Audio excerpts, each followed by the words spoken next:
guys, welcome back to my YouTube channel. If you haven't already, please make sure to like, comment and subscribe. In today's video, I'm going to be showing you guys how you can be able to edit your GFX and improve the quality on Photoshop. Now, if you don't have Photoshop, that's perfectly okay. I've linked many other platforms in the description box below which are completely free and have the same qualities as Photoshop. So without further ado, let's get into the video. So once you're on Blender, you want to delete the little cube in the middle and change Blender's render to circles render. Now you want to open up your rig, and I've left the link in the description box below to the rig I am using today. So once your rig is open, you want to now delete the head.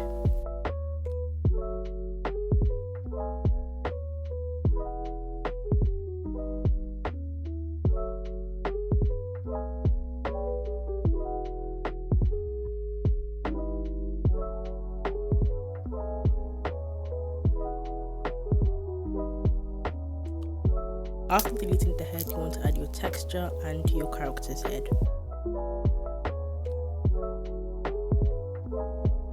So once you're done with your character texture and your head, you want to now open up your models. You want to go to File, Import, away from 𝓂𝒾𝒃, and select the model that you exported from Roblox Studio. I'm going to leave a video down below to aesthetic models, which you can export from Roblox Studio, and hopefully all the links for the model should be in the description of the video, so do make sure to check out the description of the video.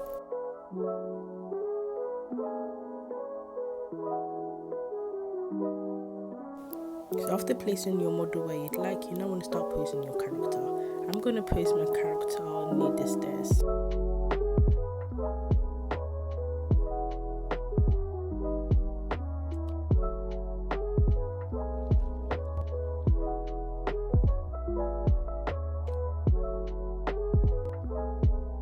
One thing you do want to take into consideration when posing your character is the actual position of your character. Now, if you wanted me to make a more in-depth video on how to actually create a GFX, let me know in the comments and I will create a video as soon as possible. Now, once the posing of your character is done, you now want to add your lighting, and the lighting I'm using today is realistic lighting. So the website you want to go to is www.hdris.com/hdris. And you want to click the first link that comes up, and also the link will be in the description box below just for easy access. Once you're actually on the hdris page, there's so many hdris to choose from. For example, skies, that's one of my favorite ones if you want to get the best lighting. You also have clear, which does produce a lot of grey lighting too, and high contrast as well. Now you want to just be scrolling and pick which one ever suits your liking.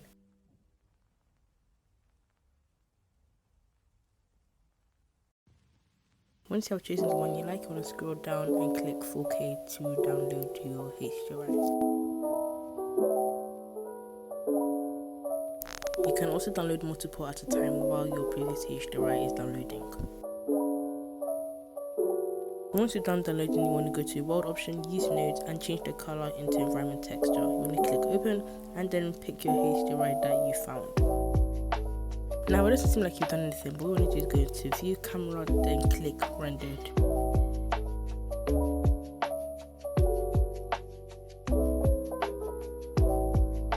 Now you can see lighting has been added to your GFX, but it's not as bright as we wanted. So we can go back into the world option and then increase the strength.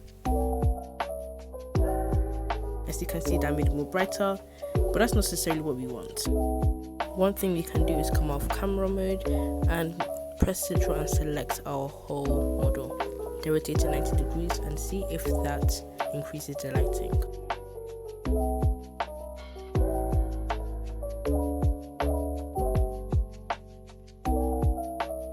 Select and press render to see if there has been any changes to how the lighting looks.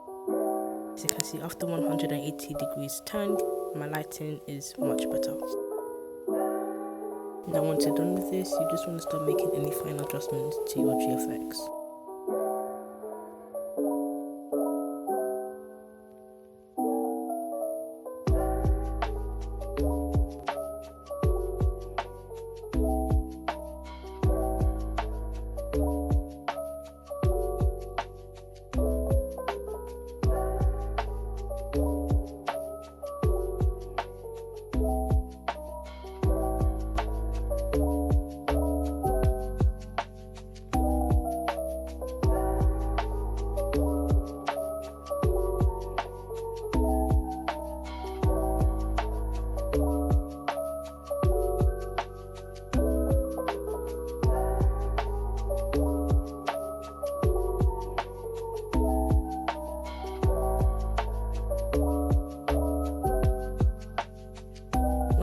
now to want to start adding your preferences into render, such as denoising and changing the resolution. Now just making everything is perfect because you don't want any mistakes in your final render.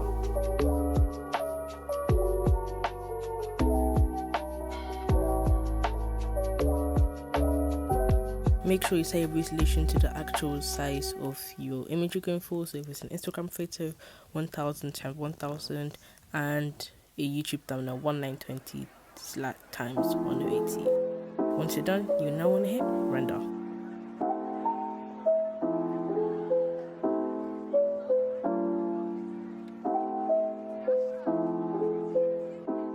Once you're done with the actual rendering of your GFX, you want to go to image, press save as, and save to any part of your folder.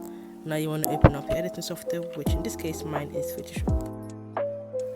Now what I'm going to do first is add a background, since my GFX has a transparent background. So I'm going to add a layer and bring that underneath that GFX. Then I'm going to go into Google and search for a good background that will actually suit my GFX.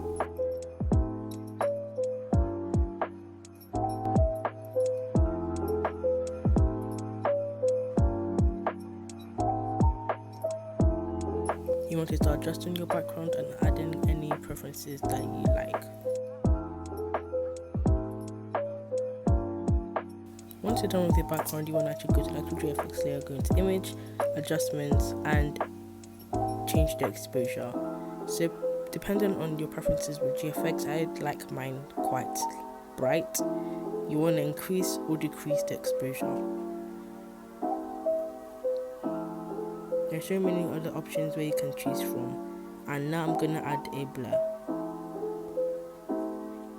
Not this particular blur, I was just trying to test out to see if it would do anything, and it didn't. So what we're going to do, go to filter, blur gallery, and iris blur. Now iris blur blurs everything outside the circle, so do make sure to keep your circle as horizontal as possible just to blur the outer edges. Now the thing in the middle toggles how blurred or not blurred you want your outer edges to be.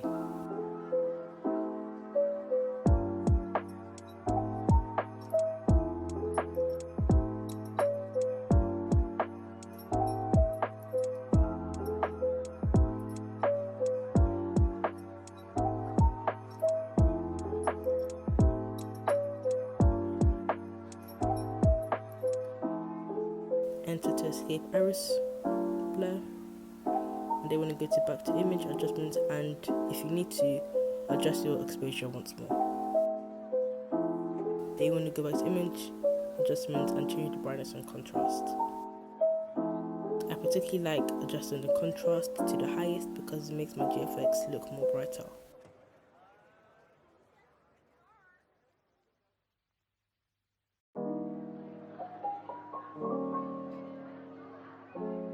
Once you're done, you just want to press OK. Now you can do whatever you like to your GFX. Photoshop has so many other things you can do to adjust how well looking your GFX is.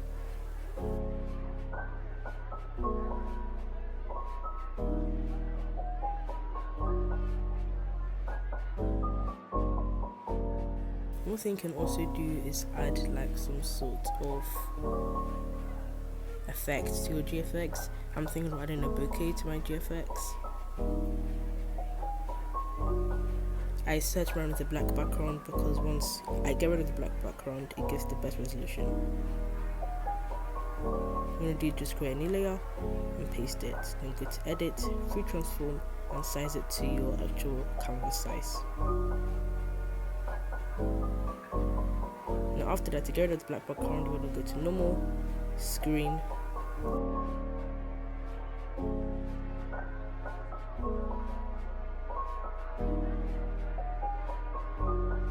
and your black background is gone. Now I'm going to imitate that same ambience it gives to my background, so I'm going to copy it and add it on top of my GFX. Now it's a bit harsh for me, so I'm going to reduce the opacity.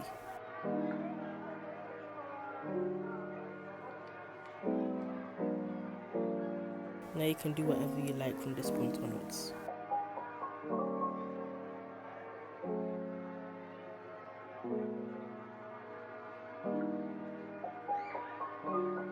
Now what you want to do is add a new layer and add finally your watermark. Your watermark is able for people to identify it as your work and for people not to actually steal your work, because there is some sort of evidence that is your work. So any name you want to put there that's able to be identifiable as your own. For example, I'm using my YouTube name.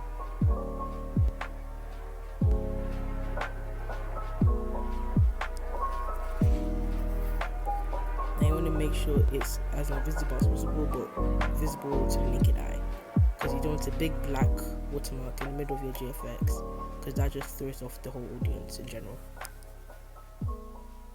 Now you can change the opacity to make it more lighter. And you are done creating your wonderful GFX. So if you guys enjoyed this tutorial, please make sure to give it a thumbs up and comment what other tutorials you would love in the future. So thank you so much for watching this video, and I hope you really enjoyed it. If you did, please make sure to like, comment and subscribe, and do make sure to comment down any other tutorials you have in mind for me to do. So thank you for watching, and I'll see you soon. Bye.